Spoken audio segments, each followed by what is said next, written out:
Two particles A and B are moving along x-axis. Their xt graphs are shown in figure below. Find velocity of A with respect to B. Here in this diagram, velocity x distance and time t इन दोनों के बीच में graph draw किया गया है। हम जानते हैं कि x के ग्राफ जब हम ड्रॉ करते हैं तो slope of the graph represent velocity. So first एक की पॉइंट है slope of xt graph, slope of xt graph represent velocity, यानी कि कोई भी एक्सटी ग्राफ होते हैं तो एक्सटी ग्राफ का जो स्लोप होता है वो वेलोसिटी को रिप्रेजेंट करता है। ठीक है, ये एक की पॉइंट है जिसको हमें हमेशा माइंड में रखना है।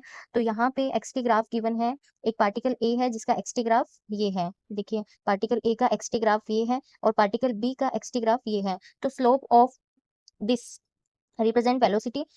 पार्टिकल ए की हम स्लोप की बात करते हैं, velocity of particle A, velocity of particle A कितनी होगी, slope of xt graph of A, slope of xt graph of A, यानी कि ए का जो xt ग्राफ है अगर इसकी हम स्लोप निकाल लेते हैं तो वेलोसिटी ऑफ ए आ जाएगी। सिमिलरली सो वेलोसिटी ऑफ ए, देखिए slope of xt graph, slope क्या होता है, कोई भी जो स्लोप होता है स्लोप को हम रिप्रेजेंट करते हैं tan थीटा से। ठीक है, तो यहाँ पे पार्टिकल ए की वेलोसिटी हमें निकालनी है तो यहाँ थीटा देखिए एंगल कितना है 30 degree. So we can write here tan 30 degree. So as we know value of tan 30 degree is 1/√3। Yes, और इसका अप्रोक्सीमेट वैल्यू होता है 0.58। okay, now we can write here meter per second because this is velocity. So velocity of particle A will be equals to 0.58 meter per second. Now we are to find here the velocity of particle B.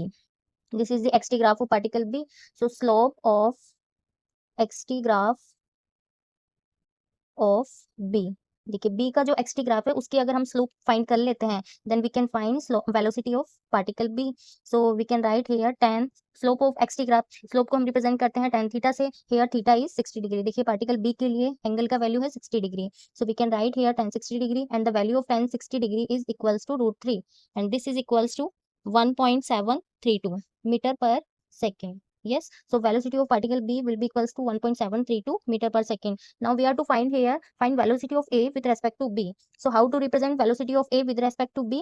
VAB. This is velocity of A with respect to B, and the formula of VAB will be equals to VA minus VB.